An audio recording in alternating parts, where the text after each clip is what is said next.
Claro, llevamos sábado y domingo sin palabra. Tienes razón, pastor.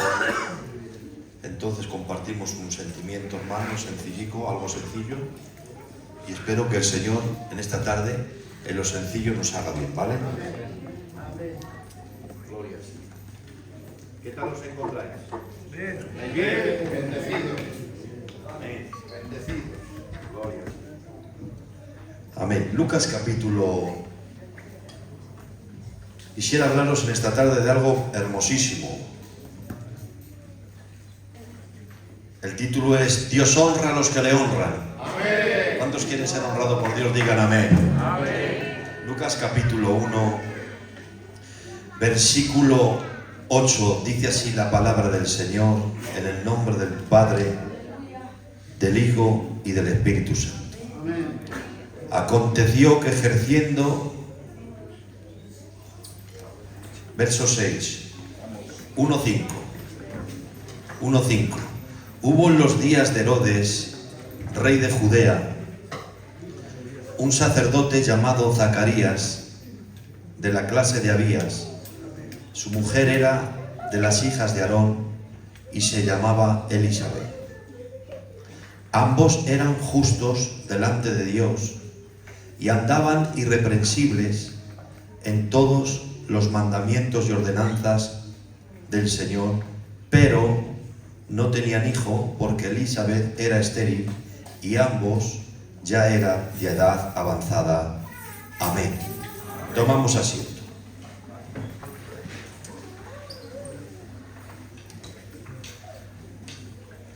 La presentación, hermanos, que la Biblia hace de este matrimonio es digna de imitar.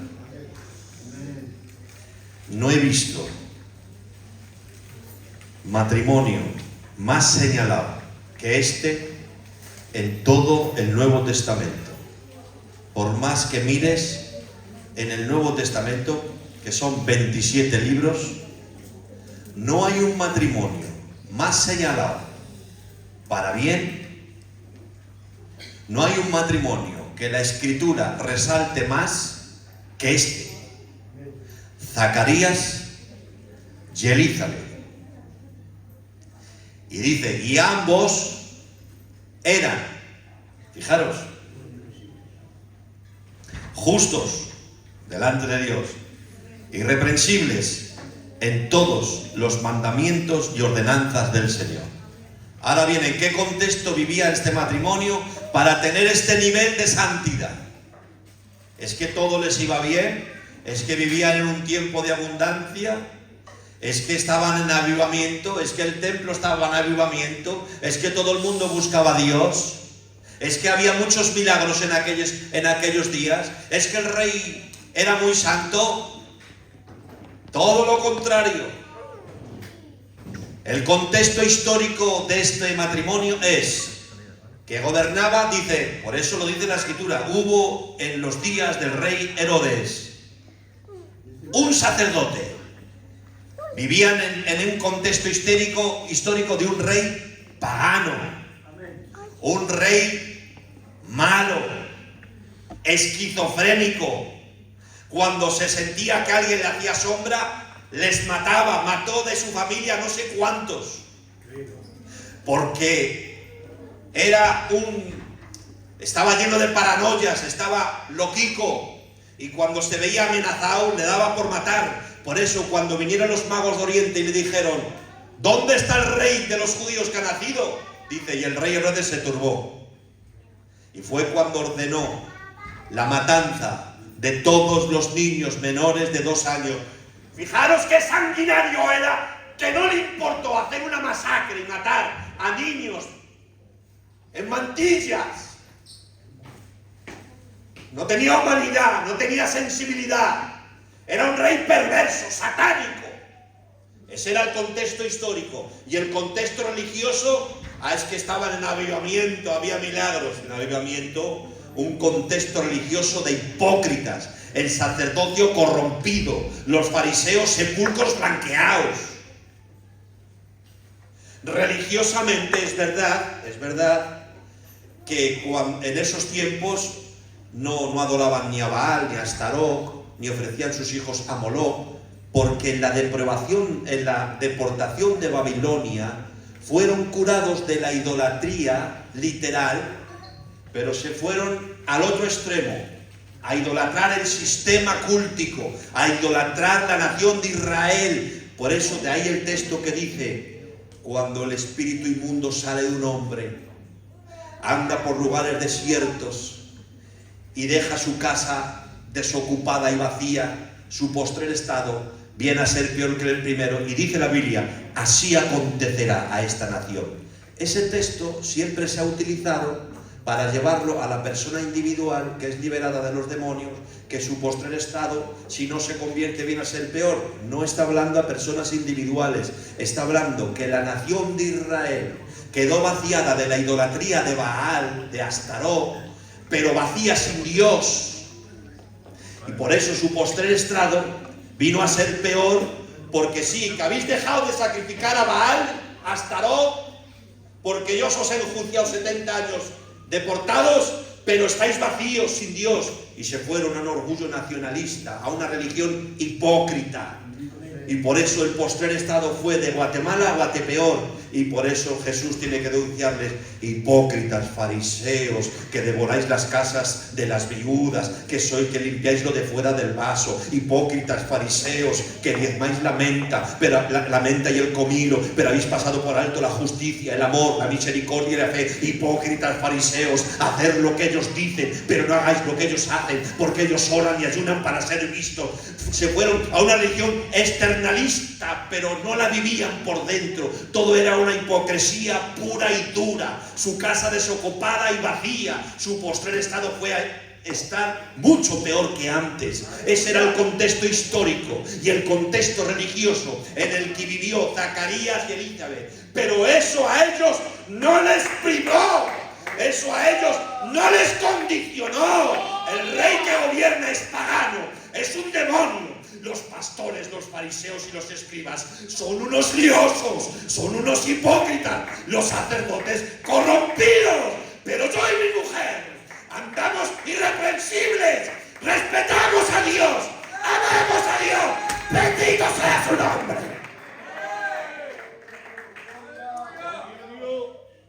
¡Qué matrimonio, hermanos! Ambos. Porque un matrimonio como no esté bien avenido, como el hombre tire para un lado y la mujer para otro, ¿cuántos matrimonios no nos hacemos con ellos los pastores? Porque si él es muy bueno, pero ella no la acompaña. O ella es una maravilla, no falta un culto, pero él es un malqueda. Como el matrimonio no esté bien avenido, muy costoso, muy difícil es que avances. No te digo que te vayas a perder, pero no terminas de granarte, no terminas de crecer, no terminas de tener fruto, porque se requiere que ambos estén al mismo nivel. La mujer como ayuda idónea y el hombre como cabeza, tirando de la barca, los dos juntos sirviendo, amando a Dios, sirviendo a Dios, respetando a Dios. Y cuando a mí me falten las fuerzas, que las tenga mi mujer y me anime para venir al culto. Y cuando le falte a mi mujer, que la anime yo. Y cuando me vea yo que me descuide en el orar, que me diga mi mujer: vete un rato, métete un ratito a orar, olvídate de todas las cosas. Qué importante es que el matrimonio esté bien avenido para las cosas del Señor. Sin embargo, había otro matrimonio en Hechos capítulo 5 que era todo lo contrario. Ananías y Zafira. Estos se ponen de acuerdo para mentir y estos se ponen de acuerdo para ser verdaderos. Ananías y Zafira se ponen de acuerdo para aparentar y estos se ponen de acuerdo para ser espirituales. Ananías y Zafira se ponen de acuerdo para sustraer de lo vendido y engañar al Espíritu Santo. Y estos se ponen de acuerdo para entregarse por completo a Dios. ¡Aleluya! ¿A quién te pareces? ¿A Ananías y Zafira o a Zacarías y a Elizabeth? Ojalá que tu matrimonio sea un matrimonio de Dios. ¿Cuántos lo creen? Pueden decir amén.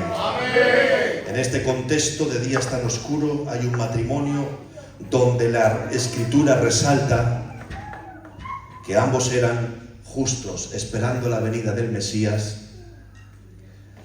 realizando sus sacrificios, cumpliendo con Dios.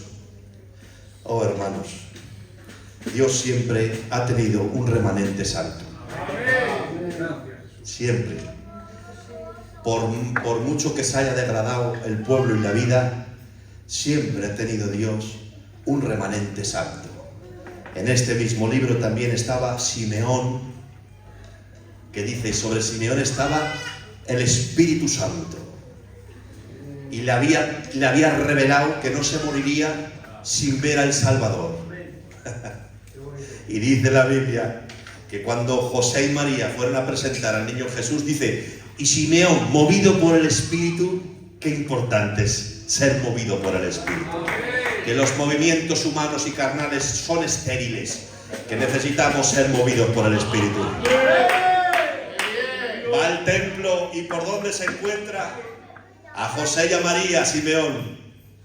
Y ahora cuando lo ve, coge al niño, lo levanta arriba y dice, Padre, ya puedes despedir a tu siervo en paz. Como queriendo decir, ya me puedo morir. Por lo que tú me has prometido, ya lo tengo en mis manos. Me has concedido ver la salvación de Israel. ¡Amén! Siempre Dios ha tenido un remanente santo. Ojalá tú seas de ese remanente. Se hablará de ti en el cielo. Se hablará de nosotros en el cielo. Perteneceremos a ese remanente. O siempre seremos de los de Vicente, que estamos como esté la gente. Nos afecta el estado de la mayoría. Tiene que estar la iglesia a tope para estar animados. Dependemos mucho del estado de la mayoría. Dependemos mucho de la opinión generalizada. Dependemos mucho de que todo el mundo esté contento. Si está todo el mundo contento, yo también estoy contento. Y si está todo el mundo animado para orar, yo también me animo para orar. Necesitamos, hermanos, pertenecer a ese remanente santo, que se pueda hablar de nosotros, que en el cielo se hable de nosotros.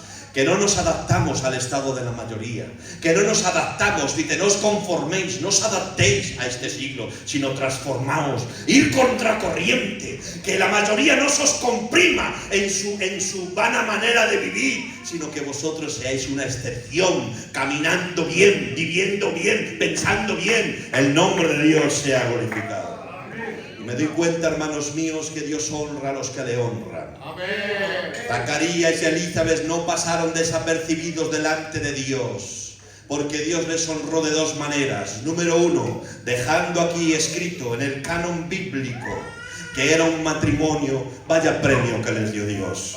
Os voy a dejar en el registro sagrado, en mi legado de Dios por autonomasia, como dice el tío Paco. La palabra de Dios es el legado de Dios, fidedigno por autonomasia, es el libro inspirado por Dios. Pues mirad, sois tan piadosos que os voy a dejar plasmados como un matrimonio ejemplar. Y después de 2000 y pico años, en la iglesia de Belén, en la ciudad de Valladolid, vuestro hermano Josué, iluminado por el Espíritu Santo, os está hablando de este matrimonio. Dios quiso honrarlo, porque el que honra a Dios, Dios le honra a él. Dios honra a los que le honran.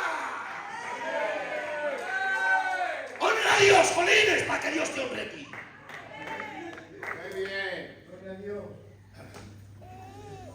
Les deja aquí, hermanos, como un matrimonio bíblico. ¿Cómo no va a honrar Dios a los fieles? ¿Cómo no va a honrar Dios a los justos? ¿Acaso Dios es injusto para olvidar el trabajo de nuestro amor? ¿Cómo no va a honrar Dios a los que se perjudican por su obra? ¿Cómo no va a honrar Dios a los que le aman y le respetan en secreto? ¿Cómo no va a honrar Dios a los que tratan de no ofenderle? Dios no puede quedarse pasivo, inerte. Dios le llama la atención, el remanente santo, los que tratan de agradarle con todo su corazón y con toda su mente. No puede quedarse Dios de brazos cruzados, que Dios no es injusto. Gloria a Dios. Que Dios es justo. Dice, ambos eran irreprensibles, que significa obediencia sincera. Irreprensible no es que nunca pecase. Irreprensible significa obediencia no perfecta, porque no te obliga Dios a que tengas una obediencia perfecta, pero sí te obliga a que tengas una obediencia sincera, hasta donde llegues, hasta donde puedas, pero sin tapujos, sin hipocresía. Padre, hago lo que puedo, no hago más porque no doy más. Me santifico lo que puedo.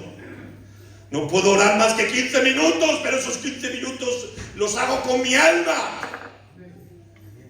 No te exige Dios que seas perfecto, pero sí te exige Dios que seas sincero. El nombre de Dios sea glorificado. El nombre de Dios sea exaltado, hermano. Gloria a Dios. Que Dios nos ayude. Lo que es imposible que Dios honre es la gente ociosa. No puede honrar Dios a los vagos, a los ociosos, a los indolentes, a los indiferentes, a los que les da todo igual, a los que no les duele su obra. Dios no puede honrar al negligente, ni tampoco puede honrar al ocioso, ni al que no quiere pagar el precio. Hombre, fijaros si no honra a Dios a esta clase de personas, que cuando Booz quiso redimir, le dice a Noemi, mira, hay un pariente, hay un primo más cercano.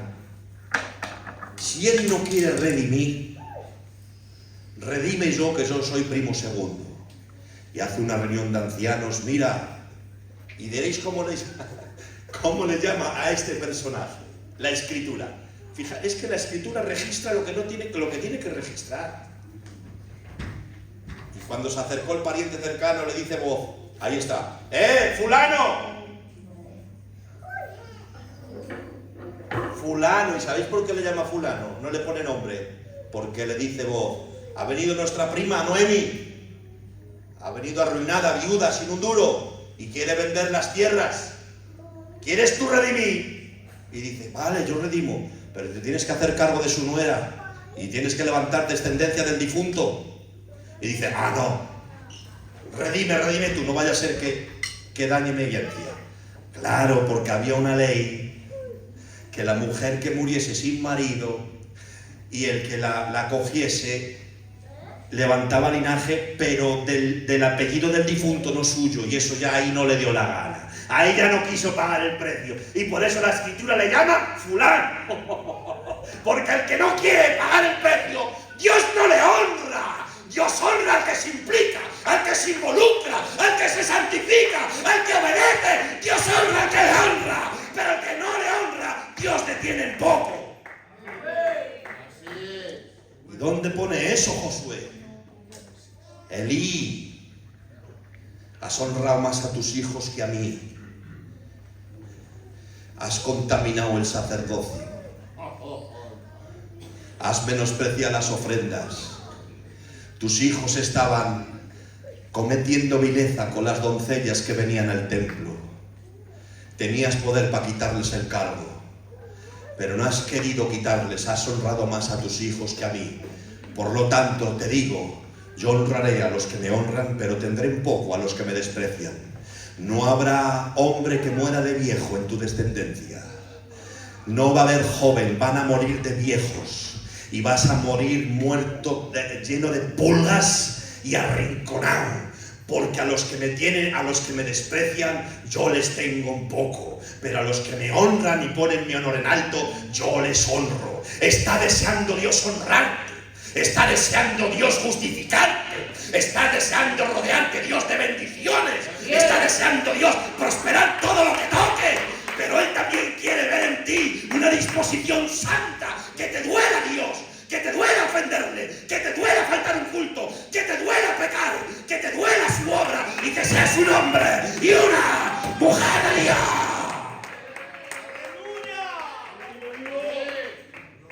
Repitan conmigo, Dios honra a los que le honran. Aleluya. les honra poniéndolos en los registros bíblicos y les honra regalándoles a Juan el Bautista.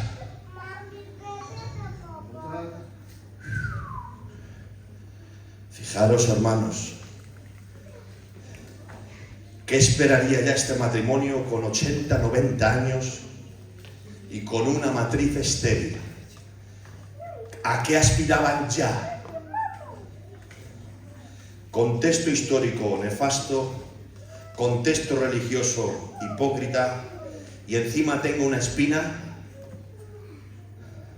en mi corazón porque una mujer en la cultura hebrea sin hijos era una afrenta, porque lo interpretaban como que algún pecado albergaba. De hecho, dice la Biblia que cuando Elizabeth se ve en estado, dice: alabado sea Dios, porque Dios en el momento oportuno quitó de mí su afrenta. Porque una mujer, si una mujer era bendecida, la señal era tener muchos hijos. Pero si una mujer no era bendecida es porque Dios no tenía el favor de ella. El favor de Dios, la cobertura de Dios. Dios me ha hecho estéril. Y ahora la gente lo interpretaba como que era una mujer que no era muy santa, que no tenía el favor de Dios, etiquetada, marginada. Por eso Penina despreciaba a Ana. Y por eso la esclava de la mujer de Abraham, Agar, despreciaba ¿a quién? A Sarai. Porque una mujer estéril estaba etiquetada como una mujer que no tenía el favor y la bendición de Dios. Esa es la espina que tenía Elizabeth durante muchos años, pero esa espina no la privó de seguir agradando a Dios. Excusas nunca te van a faltar para abandonarte. Excusas nunca te van a faltar para alejarte de Dios y para vivir una vida mediocre. Espinas, cada uno tiene su espina. Tú tienes una espina, yo tengo otra espina. Unos pueden ser una enfermedad, otros pueden ser la familia que te decepciona, otros pueden ser la iglesia que me ha hecho daño. Yo no sé cuál es tu espina. Y espinas y excusas no te van a faltar para vivir lejos de Dios y para justificar tu lejanía y tu abandono. Excusas no te van a faltar, pero también te digo, el que quiere agradar a Dios le agrada. Y el que quiere santificarse se santifica, y el que quiere dar buen testimonio lo da. Fuera parte las espinas que tengas, si tú quieres agradar a Dios y si tú quieres honrar a Dios, es posible, se puede conseguir, porque la gracia y el poder y la fuerza de Dios están en ti y en mí.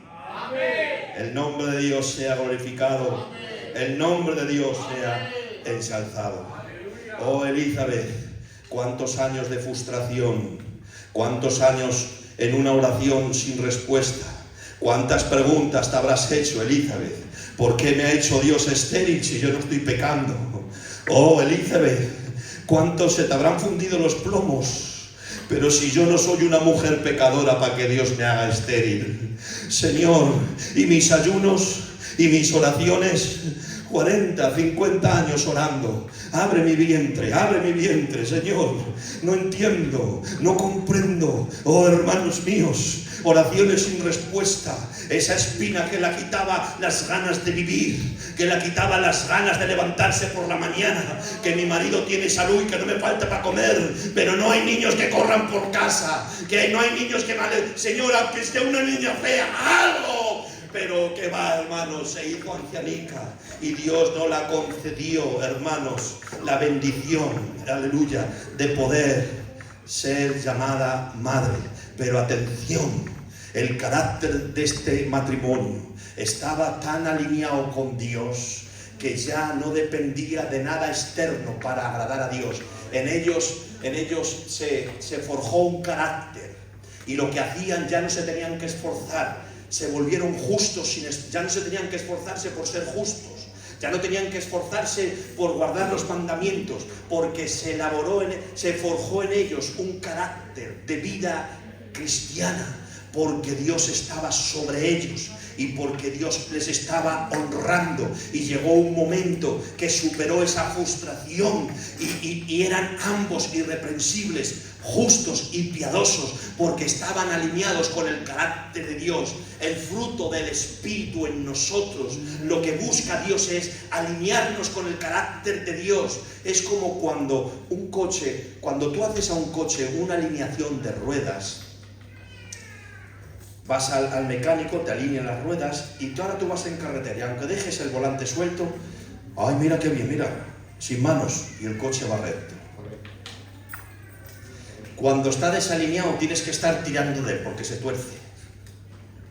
Cuando uno está alineado con el carácter de Dios, nadie tiene que tirar de ti, que es que ya se ha hecho una vida, que es que caminas recto, que es que Dios ha depositado en ti su naturaleza para que vivas rectamente, para que no te tuerzas en pasiones, para que no te tuerzas en codicias, para que no te tuerzas en iras, en enojos, en odio, porque ha alineado Dios tu carácter. Estás en sintonía con la mente de Dios, y la naturaleza de Dios es que ahora te pareces a Él, y el año que viene, si te santificas, te parecerás más a Él, y de aquí 2 años cada vez vivirás más recto, porque Dios te alinea con su carácter a pesar de todas tus espinas. El nombre de Dios sea glorificado. ¿Cuántos quieren vivir recto? ¿Cuántos quieren caminar rectos? Puedes decir amén. Amén. Alíñate con el carácter de Dios. Podemos ver, hermanos míos, un hilo conductor en las Escrituras, que siempre Dios ha cumplido su propósito desde matrices estériles. Dios mío. Isaac, ¿de dónde vino? De una matriz estéril llamada Sara. Jacob, ¿de dónde vino? De una matriz estéril llamada Rebeca. Y de Jacob las 12 tribus. Samuel, el gran profeta Samuel, ¿de dónde vino? De una matriz estéril llamada Ana. Sansón, ¿de dónde vino? De una matriz estéril llamada Manoa. Juan el Bautista, ¿de dónde vino?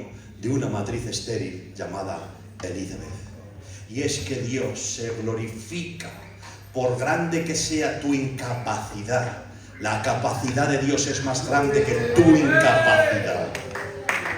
Desde los terrenos más estériles Dios se glorifica. Él no se glorifica en gente autosuficiente que trate de hacerle sombra a Él. Él decretó que a Goliat no lo podía matar otro gigante para que la gloria no se le llevara al otro gigante. Él decretó que un Goliat no tenía que matar un pastorcillo de poca monta, porque Él se glorifica en los instrumentos más débiles. Y donde tú no llegas, donde tú seas más estéril, yo no sé cuál es tu terreno estéril, pero yo te puedo garantizar que Dios no busca que tú inviertas mucho, sino que dependas mucho de Él. Y los terrenos más estériles se convierten en propósitos declarados. Juan el Bautista, ¿de dónde vienes? De la incapacidad. ¿De dónde vengo? Humanamente, mis padres 90 años. Ya se les oscurecieron los ojos, y la matriz de mi madre estéril. De ahí vengo, de la imposibilidad, de la esterilidad, de donde el hombre no llega, de la debilidad, de la limitación humana. Pero ¿qué dice la Biblia? De cierto os digo, que de entre los nacidos de mujer no ha habido otro hombre más grande que Juan el Bautista, profetizado en el Antiguo Testamento, voz que clama en el desierto, preparando camino para el Señor. Y Juan tenía el pueblo por profeta. Es que Dios se glorifica en los peores materiales, donde tú no llegas, donde tú no alcanzas, donde tú no puedes. Si tú dependes de Él, te garantizo, tienes el propósito de Dios en las manos de Él para transportártelas y beneficiarte para la gloria y la honra de Dios.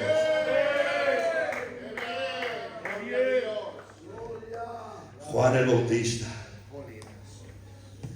por iniciativa humana, divina, por iniciativa divina, vino a este mundo a preparar el camino al Señor. Dios se glorifica en tu incapacidad. Amén. Dice la Biblia. Dice, bástate mi gracia, Pablo, porque mi poder se perfecciona, se manifiesta en mí, en tus debilidades. Y entonces dice Pablo, sí, pues entonces me glorio en mis debilidades, porque cuando soy débil, entonces soy fuerte. Amén. Qué bien. Oh, hermanos, diga el débil, fuerte soy. Es que no puedo dejar el tabaco, diga el débil, fuerte soy. Es que no puedo arrancar el rencor, diga el débil, fuerte soy. Es que no puedo con este hábito oculto, diga el débil, fuerte soy. Es que me faltan fuerzas para santificarme, diga el débil, fuerte soy. Gloria a Dios. El terreno más estéril en las manos de Dios produce. Gloria a Dios. Otra cosa es que tú no quieras. Ahora, si tú quieres permanecer estéril toda tu vida, Gloria a Dios. yo me echo para atrás, Sí, Señor. porque Dios no hace a nadie santos a la fuerza. Verdad. Dios se complace en la armonía de voluntades, en que te alinees con la suya. Él lo puede hacer todo, sí, pero Él no quiere que seas un lisiado, quiere que colabores con Él. Si tú quieres ser estéril, pues, ¿qué te voy a decir, hermano? Pues que sea Dios quien trabaje en ti, y que sea Dios quien trabaje en mí, que yo también tengo muchas cosas, que ninguno somos lo que aparentamos, ¿Veis que parece que soy muy espiritual? Ninguno somos lo que aparentamos. Tienes tus lados estériles y yo tengo los míos. Pero con la actitud de querer agradar a Dios. Porque una cosa es no poder y otra cosa es no querer. Dios trabaja con los que dice que no pueden, pero no puede trabajar con los que dice que no quieren.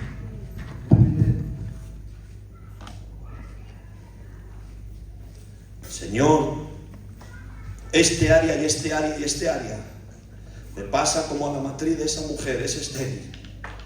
No doy fruto, no avanzo, pero no es que no quiera, es que no puedo, ayúdame. Ahí está Dios para tomarte de la mano. Dios trabaja con los que dice o con los que creen que no pueden, pero no puede trabajar con los que no quieren. Dice Cristo, y no queréis venir a mí para que tengáis vida. Así que con esta reflexión os dejo. Identifícate con este matrimonio santo de Dios. Ambos eran irreprensibles, piadosos en todos los mandamientos de Dios. Inclina tu cabeza, por favor.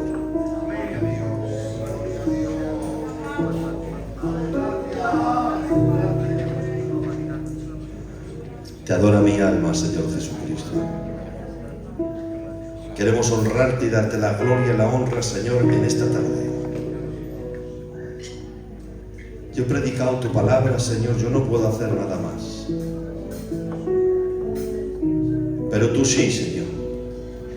Que actúe tu palabra en los corazones, que ilumine, que germine, Señor, y que no vuelva a ti tu palabra.